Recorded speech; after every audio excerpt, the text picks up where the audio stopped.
briefly to introduce myself and our institute. First of all, I am director of the Institute for Research into Work Organisations and Employment at the University of Central Lancashire. Just to give you a little bit of insight into the type of work that we do, the Institute has been running as such for around 12 to 15 years. And we've historically done quite a lot of work around conflict management, around employment relationships, but we also hold a kind of broader mission within the university, but also within ourselves as well, in which we aim to engage with stakeholders to support a more fair and a more equitable workplace. We liaise with organisations regularly, trade unions, CIPD, ACAS, the RSA, local government, and really with an emphasis of thinking about how we can collectively develop effective workplace practice and employment policy to kind of deliver, obviously, on our mission and our vision, really, of helping to engage with stakeholders to build a more equitable future of work. Our projects range from a number of different issues, such as health and well-being in the workplace, recognising domestic abuse as a workplace issue. We look at conflict management. We also do research into new spaces and places of work, such as co-working spaces and stuff like that. So the size of the Institute, we've got about 20 academic members and around 300 practitioner members. In the slides at the end of the presentation, just to do a little plug, I'll share the our details if you do want to become an associate member of our institute and gather information about all the research that we're doing, including this project, but also other projects as well. You'd be very welcome to join us. That's a potted sort of introduction to IRO. In terms of myself, I'm the director of the Institute and also the deputy head of the School of Management at the University of Central Lancashire. I lead a number of research projects interested in things like workplace dispute in the healthcare sector, employment relations, trade union activism, also looking more broadly, a lot of the work that I do focuses around the impact of work conditions on employees. I regularly speak at national and international conferences, including labour academic ones such as labour process conferences, the British Sociological Association conference, but also practitioner conferences regularly as well. I've got a PhD from the University of Manchester and also a fellow of the Royal Society of Arts and the Higher Education Academy.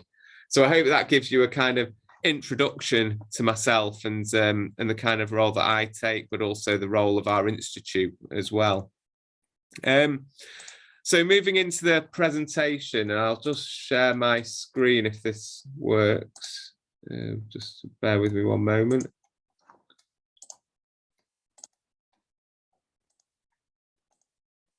Is that Nikki, Richard, does that work? Yeah, great. Yes, it's fine. I can see that. So obviously I'm here presenting to you today, but I wanted to shine a light and just explain that it's my colleagues as well that have put this report together and done a lot of the research around this. So my colleague, Dr. Tony Bennett, took a lead on this project alongside myself, and Dr. Gemma Wibberley and also a colleague, Mary Lawler, have been working on this project. And we're really excited to be able to share the findings in a bit more detail than we have had the opportunity to do before, and also release the report, which we think has got really, really insightful information about employee relations in the NHS, but also picks up neatly, as Richard said, from our colleague Richard Soundry's report from the previous year, really to gain a constant relationship between colleagues within the service and the work and the surveys and the information that we're collecting, so we can make sure that we are giving up-to-date information at all times around the nature of employment relations in the service. So without further ado, I shall present what I'm going to talk to you about today. So ultimately,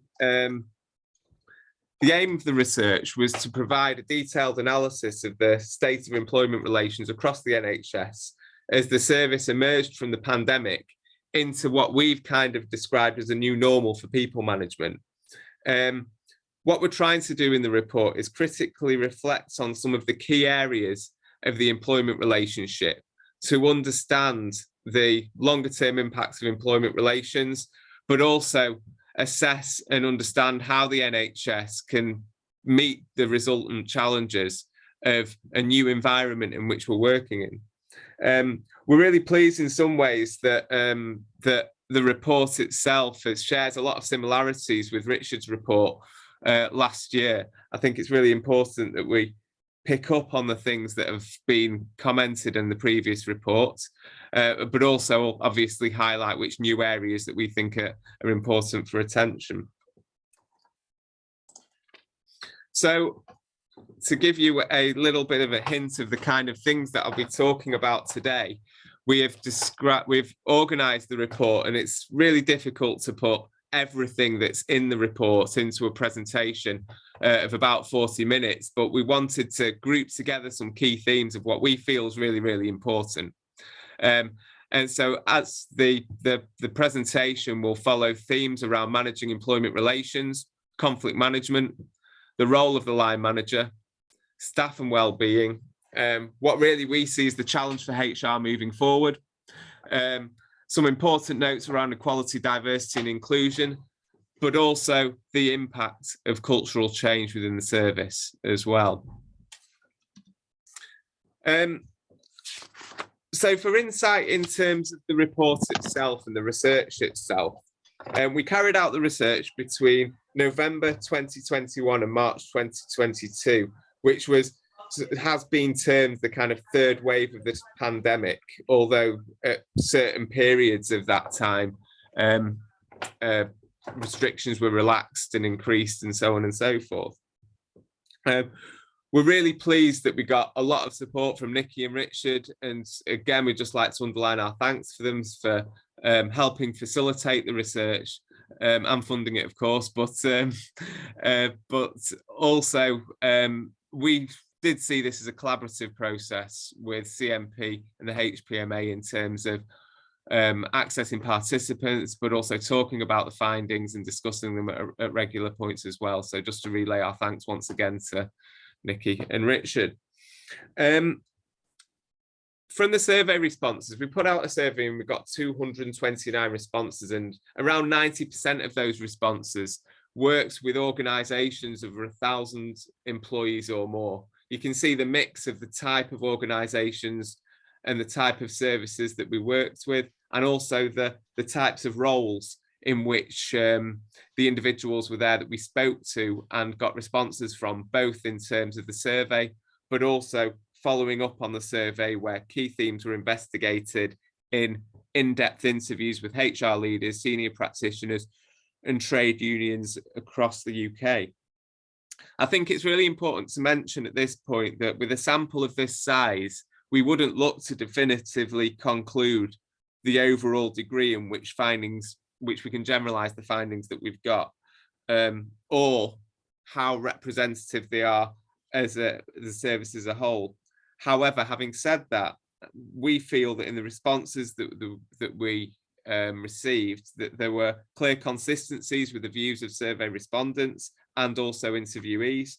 And also we feel it's reasonable to suggest that the information that we've got is credible and insightful in terms of HR challenges and the lessons learned coming out of the pandemic, but also helps us, and the report itself gives us a valuable understanding of the state of employment relations in the NHS as we move towards the new normal, due to the consistency of views and the consistency of responses that we got into particular areas. So moving into the findings, and just to start off, one of the things that we asked in the survey was what are the 5 key aspects, or we asked about 5 key aspects of managing the employment relationship. And obviously, as you can see on the slides here, there was much positive feedback that we got from respondents to the survey, but also obviously things that require attention.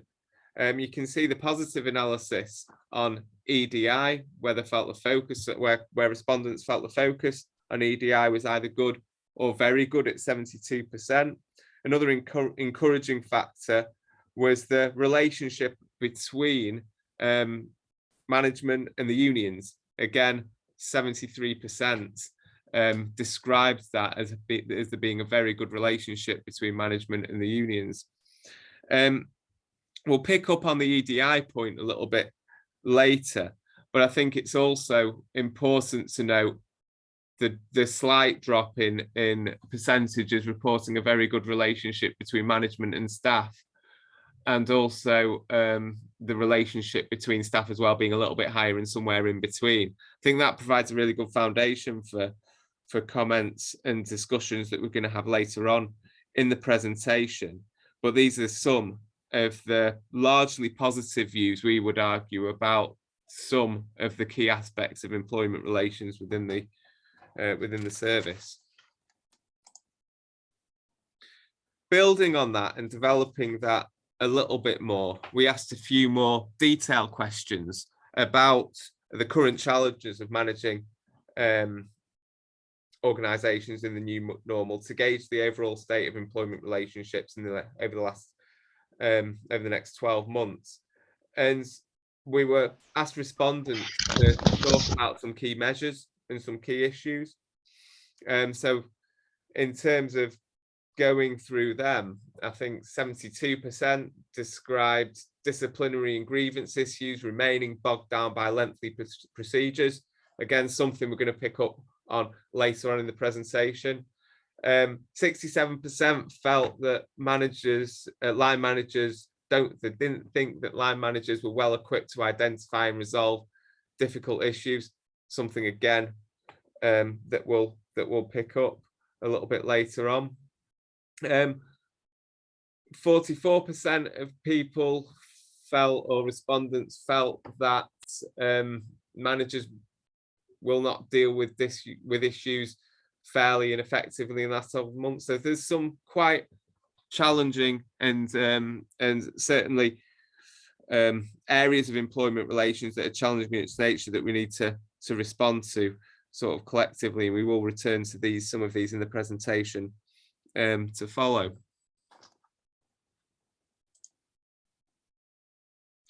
So moving on to some of the more specific themes in the report, and one of those themes was around conflict management. And what two aspects of it really is. First aspect was what are the top causes of conflict within the organisations that participants came from, and also what they felt was effective in dealing with conflict within their organisation. And within this question, we asked respondents to rank issues in order from a preset list. So this is a sort of preset list that we gave them, and this kind of identified some really sort of key issues for us in terms of the main reasons for conflict management, but also the ways in which, or the most appropriate ways for dealing with them. And obviously and significantly, poor line management was first on the list in terms of the top causes of conflict, followed then by personal disagreements and relationship issues, and then capability and performance.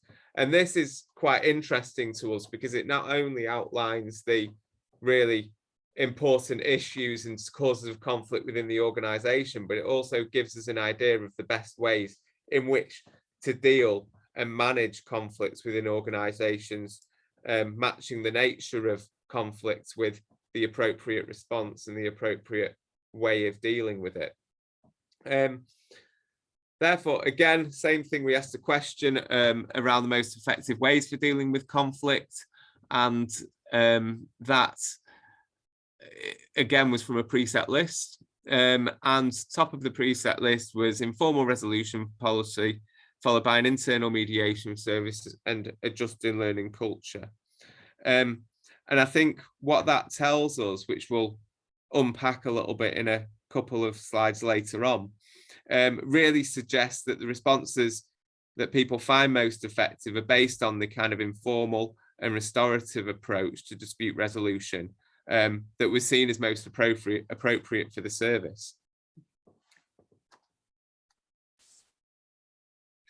And to draw on one of those in particular, reason why we're stating this or bringing this up is because it really did feature quite strongly in discussions, both in terms of the survey and the interview, and featured strongly, and also I must say very, very positively in the work that we did.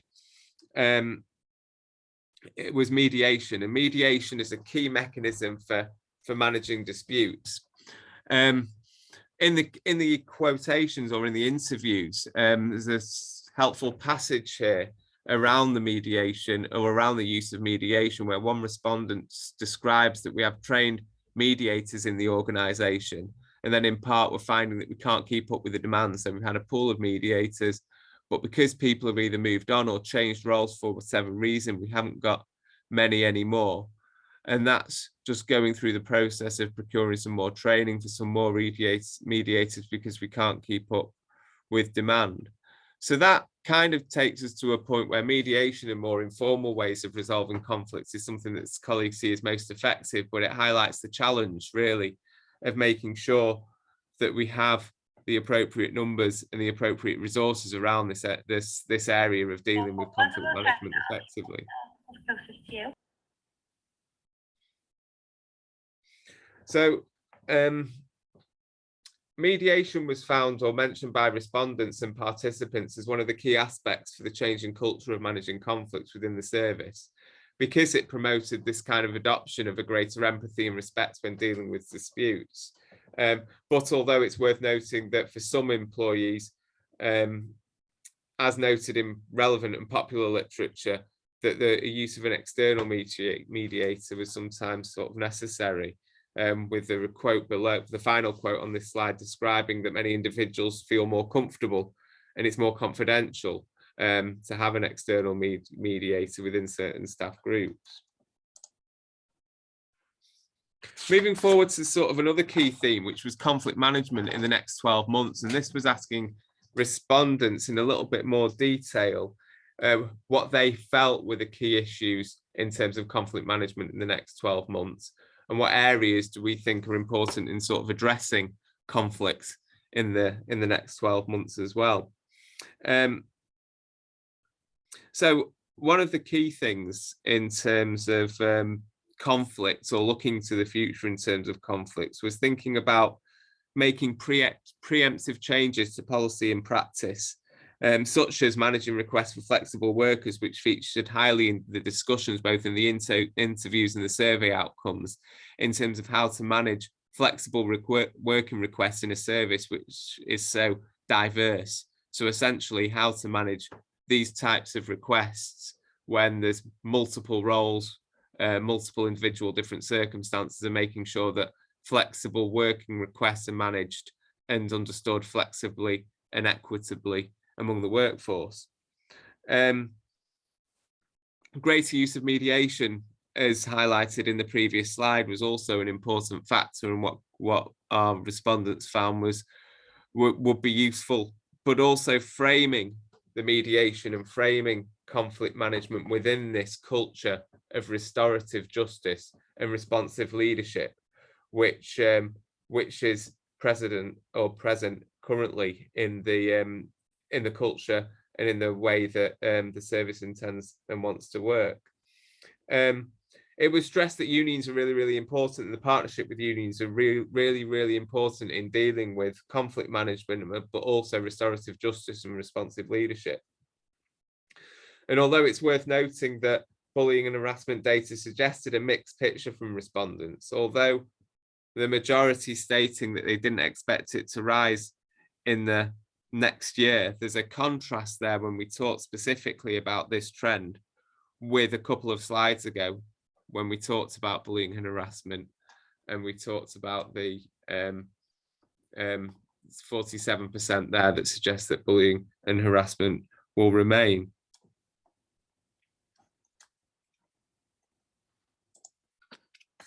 So the next part or theme we wanted to talk about was what we've described in the report as the line manager challenge. And this is really addressing respondents' concern about the role of the line management, and also thinking about what we can do in order to support line managers in the future.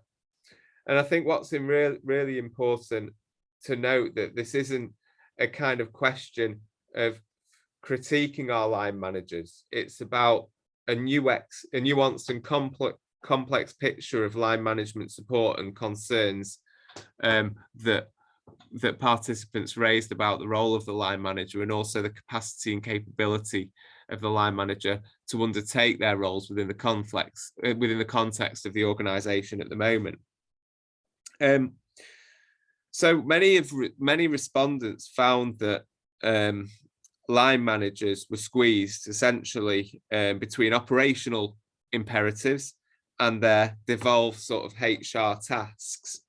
And this was particularly important when it came to trying to understand the capacity, the capability, and therefore the confidence of line managers to undertake their role, and also how it could lead to future challenges in terms of line management within the service if we don't address certain issues which are relevant in terms of giving the line managers the ability, but also the confidence to undertake their roles.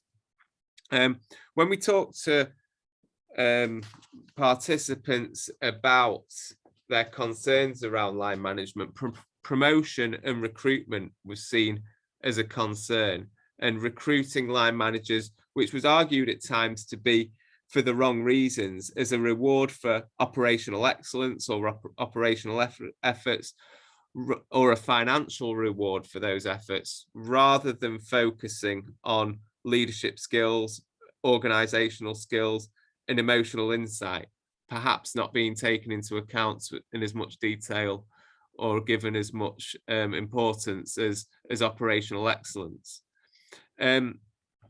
We also found that support is needed for our line managers, both in terms of human resource management support and practical training to have difficult conversations with people, to deal with issues around conflict, to deal with grievances, but also human sort of resource development support as well.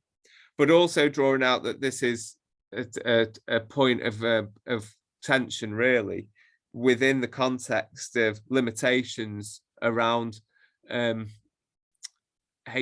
what HR can actually do, both physically and operationally, in terms of the resources that HR have got.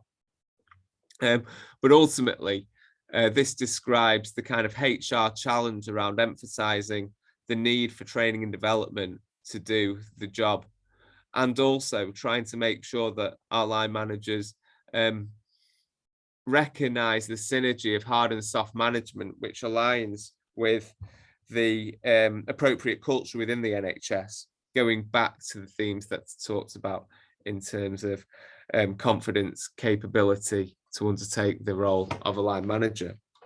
One of the other things that came out in the reports and the survey and the interviews, I should say, was the staff attitudes around making it difficult for line management, and embedded cultural issues around change, previous poor management leading to conflicts, and how that can inhibit our line managers when trying to implement new policies. So a collection of these sorts of issues came out as initial themes in the reports, will come out in the report, but also in the surveys and the interviews. In a little bit more, talking a little bit more about support for HR for our line managers, or for line managers. There was a nuanced picture of the support for line managers should receive from HR. And obviously the first thing to talk about here is the policy formation and guidelines and its interpretation versus the kind of experience and understanding of operational demands on the line manager. So the first quote here on this slide talks about policy. To get them realise you need to hook in line managers. I think after being a nurse, this person describes what I think doesn't happen with people. Perhaps that people writing these policies, procedures, and the people leaders have never worked in a 24-hour service. So unsurprisingly here, you've got a situation where tension between policy and practice in the workplace, and really a way that policy is sort of fed through onto the shop floor, if you like, or operationally in terms of the support is offered.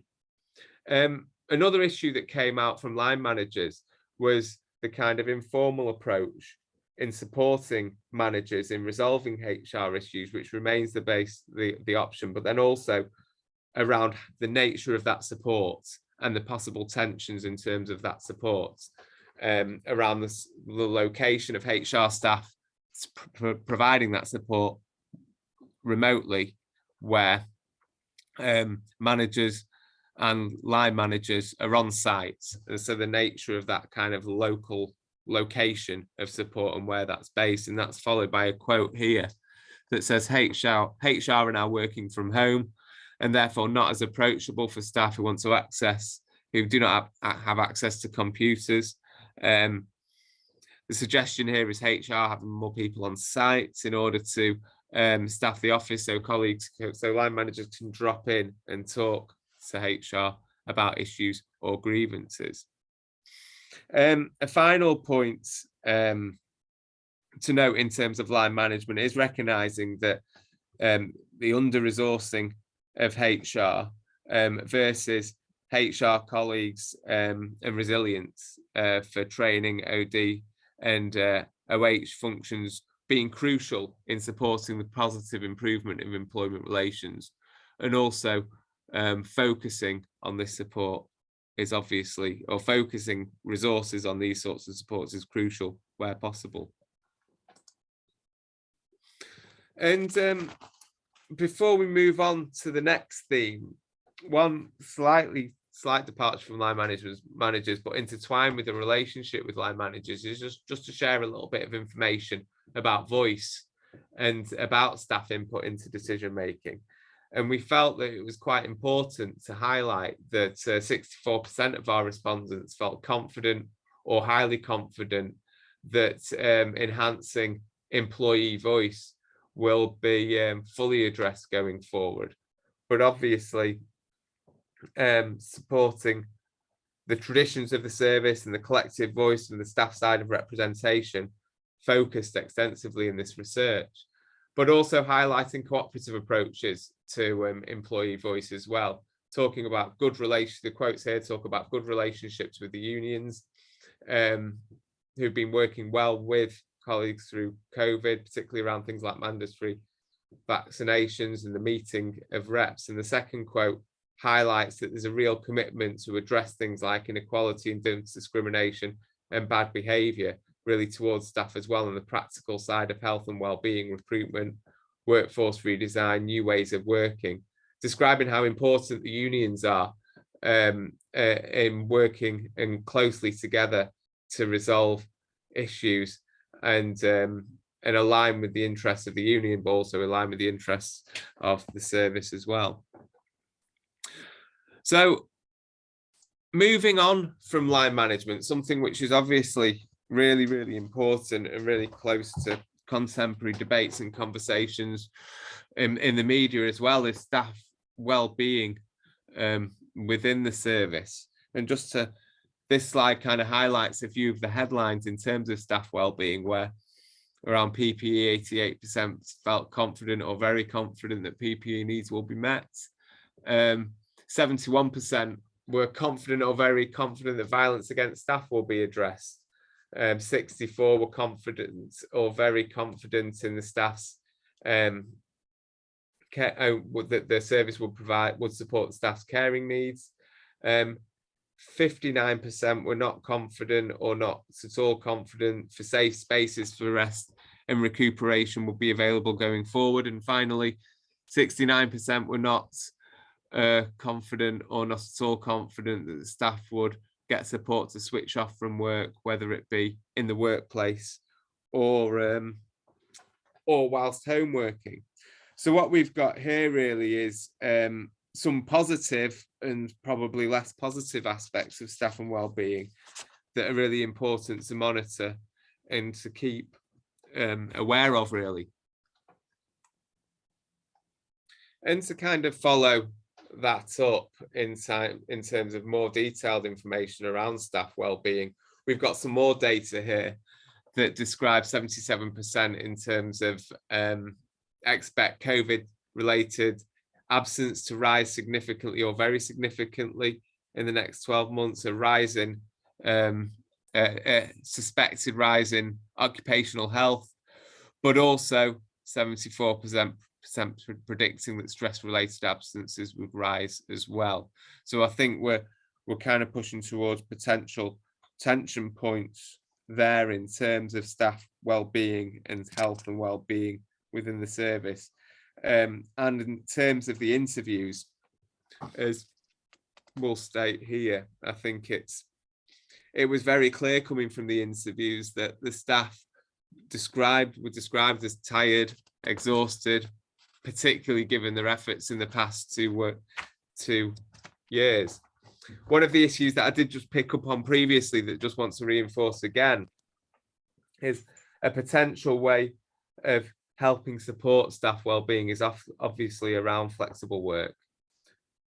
And that was seen as very much as a positive thing about how home working can offer maximum flexibility, convenience, trust, empowerment amongst staff, but only if it's appropriately managed and rightly managed and managed equitably and fairly. A challenge of a service such as the NHS is that obviously not all jobs and not all roles suit flexible work as much as the other. So one of our recommendations is that to look at how flexible work can be supported and look at how flexible work can be managed as we move into what we describe as the new normal. A final thing to note also around staff health and well-being is around the issue around care of staff and with respect to violence. And I think we wanted to include this quote because it's a striking excerpt which demonstrates the challenges that remain for health workers in the context of the previous information that I've shared in this presentation around the positive feedback around violence and against staff. So the quote goes as follows. We've looked at physical violence a lot, but actually sexual violence and sexual harassment seems to be fairly rife as well in the NHS.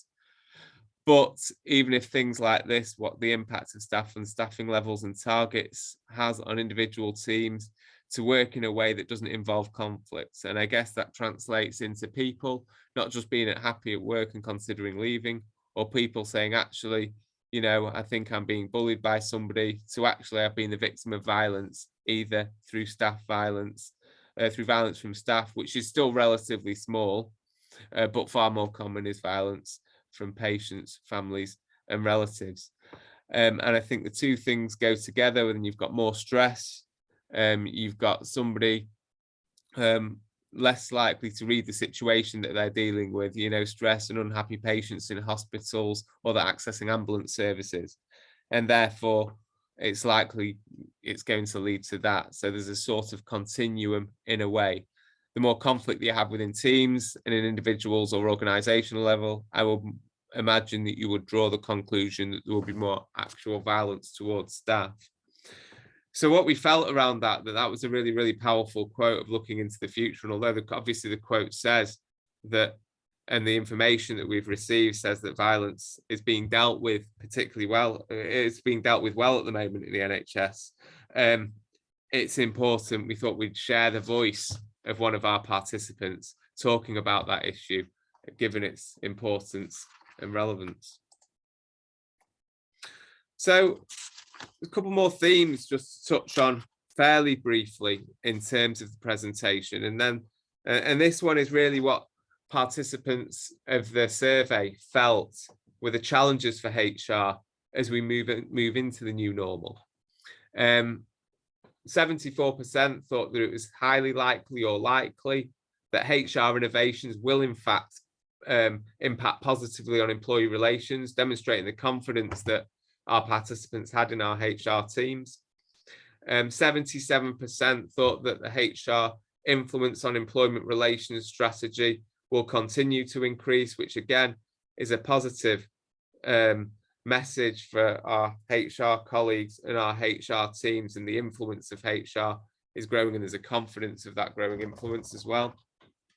One thing to note, which we've picked up on a couple of times in this report, that home and hybrid working will continue to cause problems within the workforce. That was commented by our participants, but also something of a concern. Around 57% feel that the current goodwill between staff and management is unlikely to continue as we move in to the next 12 months. So I think these statistics highlight some really important positive points, but also some challenges and things to work on for the future for our HR teams. Just to mention another positive thing that comes out of the report, and this is a key theme around equality, diversity and inclusion, suggesting that 76% of survey respondents stated that the focus on EDI within the service was good or very good, but highlighted when it came to the interviews that there was a need to reference, to focus the trust, on the strategies in terms of how ethnic minorities could be supported, particularly in terms of recruitments and selection. The feedback was very positive in terms of individual trust, and a very clear positive initiatives being undertaken to support equality and diversity and inclusion. And there is no expectation going forwards from the information that we found within our survey that discrimination and complaints would rise. I think that our findings really contrast other reports, such as the NHS staff survey and the NHS people and leaders that we work with, in terms of the performance around equality, diversity and inclusion. And one manager described the strategic imperatives felt generally by most interviews concerning EDI in the quote that we include in the slide here. So certainly as we look towards our 2022 staff survey, it's going to be front and center in terms of some of the measures that we're looking at as well, in terms of the strategies making a difference on the ground, you know, complaints and so forth, or issues around harassment and discrimination, but also around equality of opportunity, you know, in terms of talent, and how we identify talent in the organisation. So one of the issues that was raised, particularly earlier on in this slide, there's a confidence that that's being dealt with within trusts and within organisations as a response, and strategies being put out there at the moment. A final point before I conclude is that there's evidence of progress within the research findings around the change in culture, of employment relations across trusts and health boards in the UK. I think it's really important to note that models of strategy and practice, such as the Just and Learning Culture, civility and respect toolkits, regularly featured in discussions and regularly appeared valuable parts of a framework that was driving change in people management within the service, and aligns with a lot of the conversations that we had, aligned with key objectives of the NHS People Plan. Generally, the analysis of the survey results, but also subsequent discussions with interviewees, key concepts of restorative justice and compassionate leadership closely informed this ethos, or a general sort of values-driven culture within the respondents that we talked to. And it was the ethos again of the Just and Learning Culture and the civility of respect programs, and these were again well understood in their application to the service, and aligned with addressing much of the issues that we see here in terms of workplace conflict, staff wellbeing, manager capability, EDI and patient care. So to close, and just some final thoughts really, in terms of some of the things that may well be challenges, some of the things, and most of these things I've talked about at the moment within the presentation so far. However, first of all, absence, occupational health referrals and stress-related sicknesses. That was a major thing and a major concern, as staff suggesting that and participants suggesting that they're likely to rise. Issues around flexible work, hybrid working, particularly in relation to equity, was something that came out of the report. Staff burnouts and a lack of staff exacerbating other issues within the service was something else that was highlighted in the staff wellbeing section of the presentation in the report. Underlining the importance of a collective voice and a positive relationship with the unions and management was key to addressing the challenges of the future. Another thing that we wanted to highlight as a key component of our concluding thoughts is really to focus on this idea of supporting our line managers in terms of capability, capacity and confidence, and the support from HR, the support that HR can undertake and to put in place to support our line managers. Positives around the changing culture and adjust and restorative philosophy was clearly there. But also, one thing we did want to note around conflict was the importance of this issue, and the importance not just in terms of personal workplace relationships as well, but also drawing on the work of our colleague Richard Soundry, who's talked about this in other reports around the cost of conflict and the importance of responding to issues around conflict management that have been raised in the report, given the significance that it has, particularly in terms of social and economic benefits of dealing with that appropriately within the organisation. So that, I think, is everything from me in terms of the presentation. We're delighted to be able to launch the report. We're also, again, would like to thank Nikki, HPMA, Richard and the CMP for supporting the research and facilitating the research. And I think the next step is for me to stop sharing and open up for questions. Great. Thanks, Adrian. Obviously a lot to get through, and clearly the detail is in the actual report itself. Just a couple of things before I go through some of the questions and comments. Questions about slides. The slides will be available. You'll notice that the session is being recorded. That will also be available. So if any of your colleagues weren't able to make it, they'll be able to listen to the recording, and the research as well will be put. A link will be put on the hub. You will be sent an evaluation as well for the session. It's really important to us at HPMA that we understand how we're meeting or not meeting your needs. So any feedback you have about this session, and indeed any other topics you wish us to pick up, let us know. Okay, so obviously we've heard a lot from Adrian, a lot to absorb, a lot of information there, and really thankful and grateful to people that have put comments and questions in the chat. What I'm going to ask, just for a change of voice, if you're willing to come in and just ask your question, convey your comments and observations, that would be helpful. So I'm going right back up to the beginning.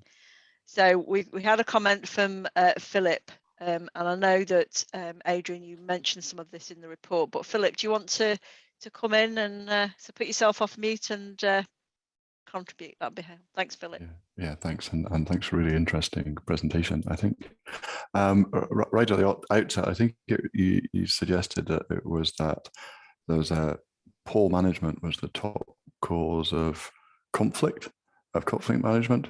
But I think you also said that was from almost like a predetermined list that everyone got the opportunity to select from. So was there the opportunity to differentiate between poor line management and insufficient line management capacity, which could lead to, I guess, the same end result? There's that a little bit of nuance. It would be interesting if you've got that opportunity to talk us through that a bit. Yeah. So the preset list was kind of building on Richard's work from the previous year, and obviously what we did have another, but also we wanted to build on that within the interviews that we undertook as the second part of that, sort of trying to dig into what poor line management actually meant in terms of the responses to the findings. What we really want to underline and emphasize is that we don't want this to be seen as kind of critiquing the efforts of our line managers, and it's really not about that at all. What we wanted to highlight is this, hopefully I talked about there, and certainly that comes through in the reports, is that the issues were around three things: line manager capacity, which kind of links, Philip, to what you were saying around the number, and the level of work and workload for our line managers as well. Two was the capability. So that was around supporting our line managers with the devolved people management tasks that they are required to undertake.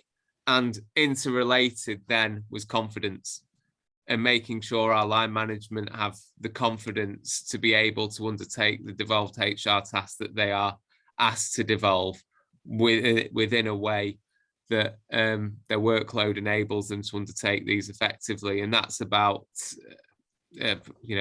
giving them the tools that they need to do the job. So I want to be very clear about that in terms of the report, that this isn't a kind of critique of our line managers. This is a call for thinking about how we're supporting line managers and how we are enabling better management practices, to enhance line management within the region. And then the benefits of that will be not just conflicts, but obviously health and well-being and all of the other things that we described in the report as well. Thanks so much, Adrian. And I didn't take it as a critique of line managers at all. It was absolutely no. One of the things that we were really conscious of is the messages around this, because we I think Tony's underlined it, Richard's nodding, so we've said it multiple times, and we'll keep on saying it just to make sure it's very clear. I just wanted to jump in with one other comment. There was some further discussion about reluctant managers and line managers being promoted into people management positions because that's how we reward people. That there is a section within the report looking at questioning whether that's valid. Should there be better ways of supporting technical expertise without giving people who aren't people to manage? But yeah, I think that ties into that confidence piece.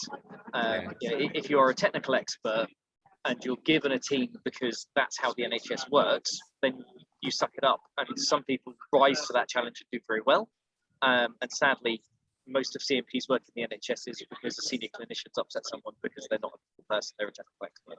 So yes, I absolutely want to support the fact that NHS managers do a fantastic job in the main, 99.9% of the time.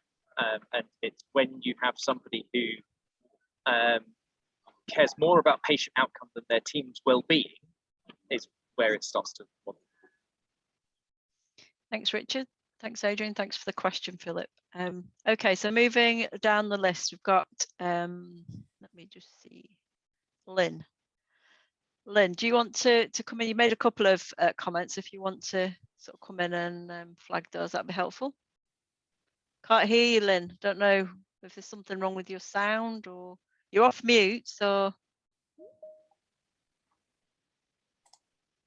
I can hear you now, I think. No. Okay, I could hear a click. Sorry, Lynn.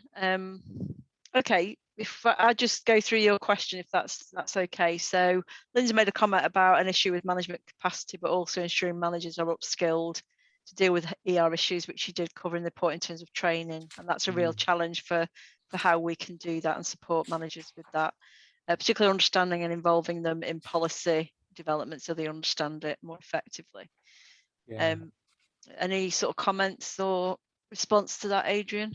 Yeah, I mean, I suppose, agree. I mean, I think that our research did find that there was an issue there with capacity, but skills as well. I think just to draw on a point that we made around the policy formation and guidance and its interpretation, and the interpretation in terms of being able to deliver on that policy within a work setting, which I think was described as a sort of 24-hour service in the report. And the tensions that can create in terms of delivering policy in practice.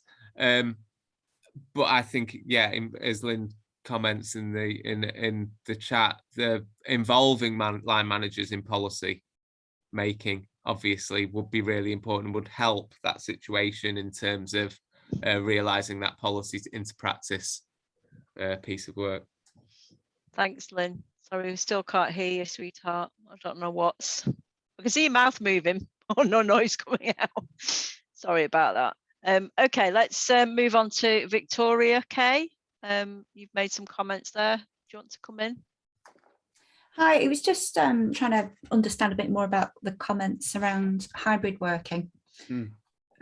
What the issues are. That is it sort of contactability, or just sort of exploring that really, because I think there's a bit of a concern, I suppose, in terms of some departments where I think somebody else mentioned it in the comments, where staff are reluctant now to come back to the office. For me, that poses a bit of a concern that, you know, that's the findings, I suppose, of this study, that sort of hybrid approach is having an issue, because I'm conflicted with it being really attractive as well as a working. We've lost candidates in HR that, well, we've not been able to offer hybrid working. So it was just sort of a bit more information would be really helpful to understand what those themes were. Yeah. No, I mean, I think absolutely it's a really challenging issue, which I don't think is just well, every organisation is experiencing this issue that had work from home and then felt flexible and then hybrid, and how to manage it in a way that is fair and equitable is a challenge, even for our own organisation, you know, so which doesn't share the same sort of operational context that obviously you do. I think one of the major things to come out of our report was about this idea of equity, and unfortunately, the report doesn't necessarily give any answers in how to deal with the problem itself, but more of what the concerns of colleagues were. And I think that there's this issue around two-tier workforces. You know, in terms of one component of the workforce being physically present, and another part of the workforce working from home, and therefore the tensions and issues that creates around fairness and equity. One of the specific things that came out of the report was, or out of the research, I should say, was about presence, particularly of HR staff, where line managers could go to HR and talk to them about a line management issue that they're experiencing, and find somebody available to speak to them, particularly for those line managers that didn't have easy access to a computer or a Teams or Zoom app to be able to have that conversation with HR. Can I just, sorry, I don't know if you sort of did anything on, because obviously there's mobile phones and landlines and other ways of getting in touch. I just know there's many trusts I've worked for where HR isn't on site anyway, so people can't want it. So I'm just trying to explore that probably a bit more than perhaps people have stated. It's just a real tension for us at the minute, and it's exactly something that came out of COVID as well. So it's no different than the research shows, thankfully, in some ways. So it's really helpful to sort of see it. But there is a sort of, how do we get around it when that's potentially going to be the future? And I think I mean, this is the thing. I mean, how do you, if you have recruitment reasons that you need to offer remote or hybrid working, there are other practical reasons, but also there are technological innovations that can support that contact. I think part of it is about clear communication and expectations of when and how people are available and how people can contact them to make sure that that support is known and available to line managers. But also, like many other workplaces, how equity is understood, managed and communicated is hugely important in terms of managing hybrid and remote work. Unfortunately, I'm not sure that I have the exact answer for how to deal with what is a complex and really important issue. But hopefully the report will shine a light on some things that maybe, as you said, if it's common to your experiences, it possibly underlines that we have hit on an issue, which is obviously something that people are experiencing at the moment that we can talk more about and hopefully get to a solution. Yeah, thanks, Adrian. Thanks, Victoria. Really interesting, because there's a generational challenge as well, isn't there, in terms of expectation of our sort of recruits of the future in terms of what they may want. Okay, who's next? Let me just, I think it's Shuvo. So Shuvo, I know you can't switch your camera on, but if you can sort of switch yourself off mute, we'd love to hear your voice. Hi guys, sorry, I'm working from a remote location, so I'm struggling to switch the camera on. My questions, the more like, I realize now that probably they wouldn't have been covered in the research. So basically just trying to pick your brains. One is, it is basically on the back of what Victoria just asked. Would you be aware of any out-of-the-box solutions to offer equitable, flexible working options, basically hybrid working options to staff who, because of the nature of their work, cannot work from home normally? Because that, I feel, is creating, as one of you just mentioned, as sort of like a two-tier workforce, and there's quite a bit of resentment towards staff who can actually work from home. One is that if anybody is aware of any out of the box technique that's used, and the second one is basically just culture was mentioned, and how does it basically reconcile with questions and concerns around consistency? Because, for example, I am aware of one area of my trust employing just culture rather robustly and dealing with the problem for which, like this, for the similar problem, and in another area of the trust, a whole disciplinary procedure was kick-started. So how is there any way, sort of practical suggestion as to how to sort of reconcile these two? I'd love to jump in on this. At the HPMA conference on the 8th of September, Emma Thomas from Swansea Bay, Rhiannon Windsor from HIW, and I are running a session on just learning restorative cultures from the lens of compassion to answer that question. So leaning on the research out, remove fault and blame, except for those extenuating circumstances.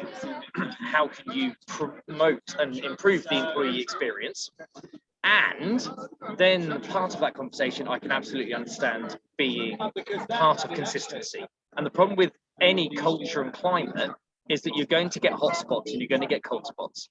And although the organization is trying to push forward with a thing, ultimately it comes down to individual line managers and individual division leads about how open, honest, collaborative they are in taking forward that culture. So a very interesting question, and one that we probably want an hour to talk about rather than me trying to pay it lip service now. But there is a big drive because of the work that Sydney Decker and James Rees have done with NHS Improvement and Merseycare to find a way of making things better for folk through culture change. So yeah, I'm very, very interested in that. Now, the question on the flexible stuff, I don't know much about them, but I have heard them speak a couple of times. An organisation called HexiTime, and what they are promoting is job sharing or hour sharing over multiple roles. So could you have somebody in a clinical setting giving up 5 hours a week or 8 hours a week to go and work in a corporate setting, so therefore they could get the benefit of working from home whilst giving their time to the corporate role. So HexiTime is speaking at Convence's NHS Workforce Conference on the 21st of September, which is online. I think you have to pay for it. But HexiTime is something that I've seen in the mix in the last couple of years, talking about job sharing and time allocation. So almost like departments swapping staff, but instead of it being I scratch your back, you scratch mine, it being more of a web of interconnected dots. Brilliant. Many thanks, Richard. Thanks, Richard, and thanks for the plug of our conference and awards in September and the session that you will be running. So I think if anyone has got any out of the box ideas in terms of what they've approached, as well as what Richard's mentioned about HexiTime, which we'll look into to put more information out there, then please let us know, because happy to share out of the box ideas. Just to add to that, I think that I mean, some of the findings that we found in the research, but also some of the other work that we've been doing, whilst talking about what Richard mentioned around thinking about what's inside the job and how that could be done differently. A couple of the suggestions was grouping work together that could be done online to enable people access to work from home. But also, yeah, it's a design of the job, thinking about the job differently, what constitutes the work and how that can be divided. Some of the same conversations that we were having at the very start of the pandemic when we were thinking about how to support people that would potentially have to work less or differently because everybody was working from home. There was those sorts of job share conversations going on at that point. We probably need to return to them and think about the way in which our work's constituted to think about how we can address this issue. Thanks, Adrian, that's helpful. So moving on, Lynn has mentioned there around the reluctance which Victoria picked up of some staff to return to the office and to work across bases, and managers sometimes don't feel excuse me, HR policy doesn't support service needs. So again, it's a comment that I think Victoria and others have picked up. So thanks, Lynn. So John's had to leave us for another meeting, but he makes a very important pertinent point around EDI and issues for disabled colleagues.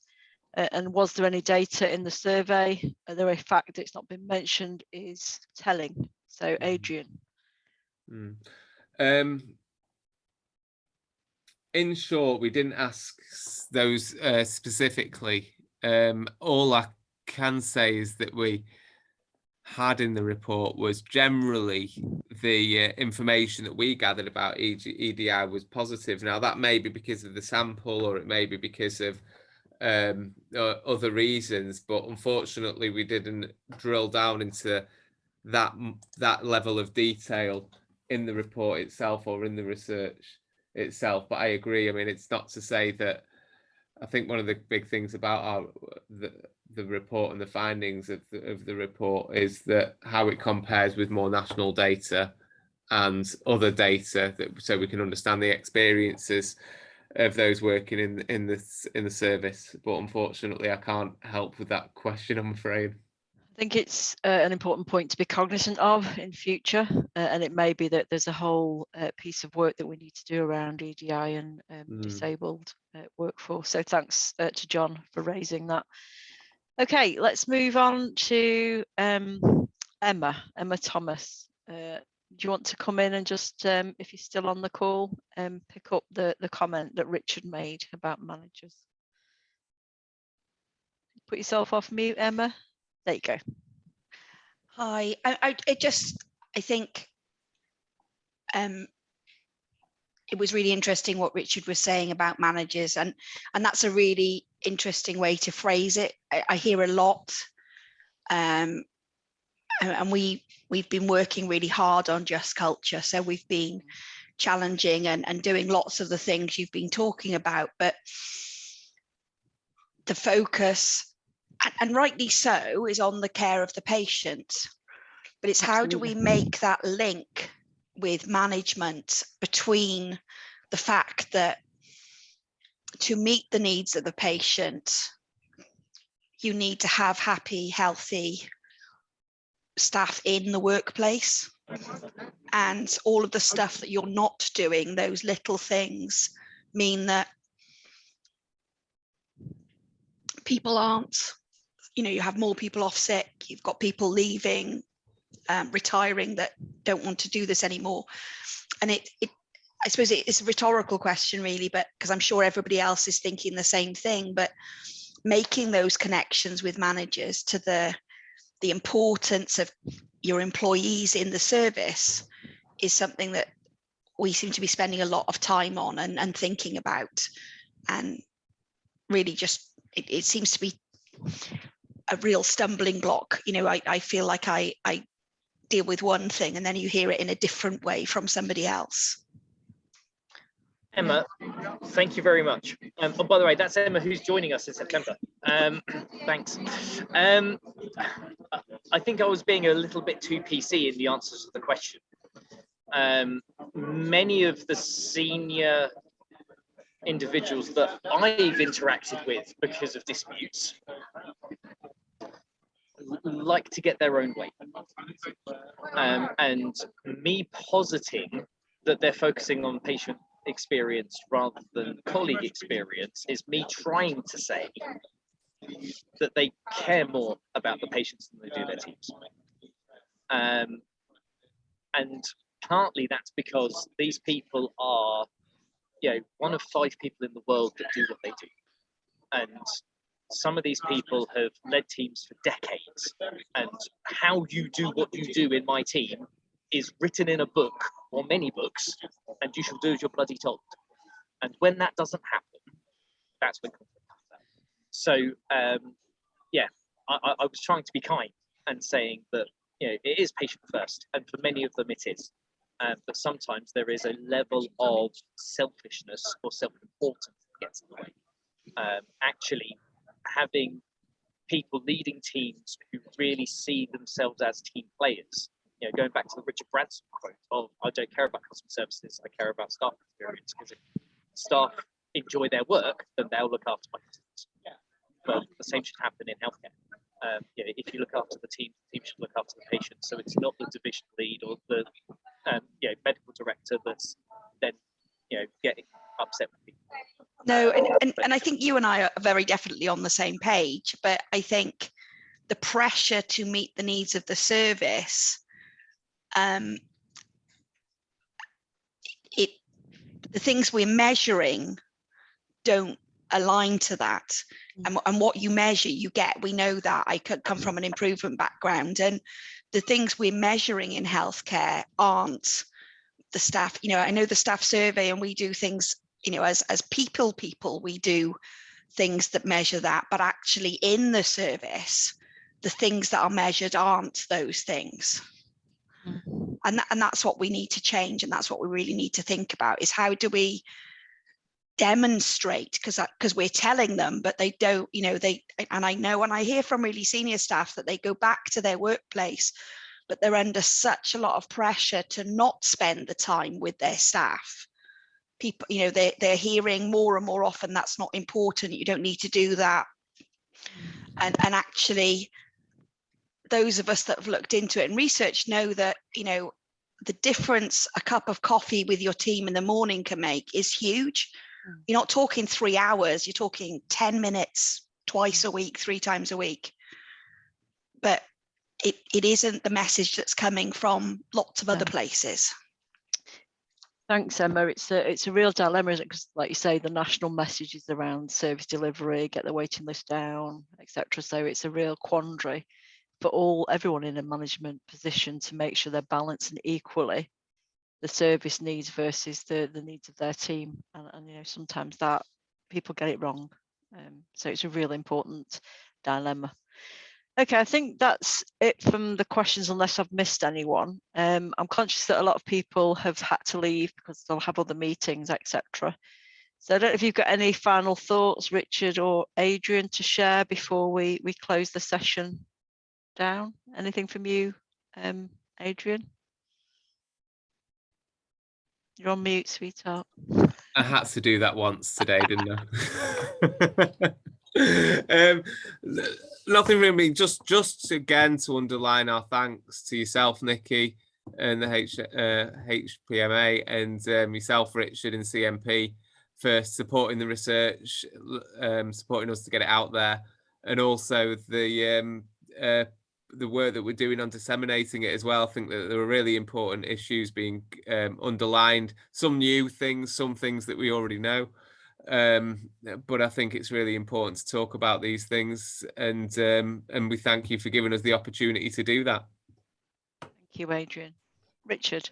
I don't want to steal your thunder, Nikki, but on the morning of the national conference, Nikki and some members of the IRO team, and maybe me or Aaron, are running one of the morning sessions on what do we do now. You know, this research is the second piece of research that the HPMA have done about employee experience, employee relations. And we really want to capitalize on this now. So essentially on the 8th, which is the first day of the conference, there's 2 sessions, one with Nikki leading on what are we doing with the research, and then I'm taking forward the culture piece because of the work that I'm doing in just restorative culture stuff anyway. So I know that some sessions are going to be on demand or live or hybrid, but yeah, I'll do whatever you can to get to Birmingham in September. Yeah, it's a great networking opportunity. Yeah, there's a couple of hundred of your colleagues there from across the country, and talking about all kinds of really fun and interesting stuff. So yeah, I'll stop banging the drum. Thanks, Richard. You've done my job for me. So the slides presentation will be shared on our hub shortly after this event, along with a link to the research, so you can see the detail there, as well as an evaluation. The recording will also be there, so if you've got colleagues that want to perhaps benefit from listening to this discussion, then please share that. I've put a link in the chat to sign up to the hub if you're not already signed up. It has a lot of information, chat rooms, etc. So please, and if Victoria's just put a comment in about the conference, it's on our website. You can attend in person or you can attend virtually. So please go to our website and you can find out more there. So thanks for staying with us. Thanks to Adrian and to Richard and the other colleagues who undertook the research with us. That was really helpful. There will be more shared at the conference, as Richard has outlined. So thanks again for your participation. Please fill in our evaluation. If you have any comments or ideas for future research or topics, please feel free. It's very nice to see you all, and I'll see you all again soon, hopefully. Bye for now. Thank you.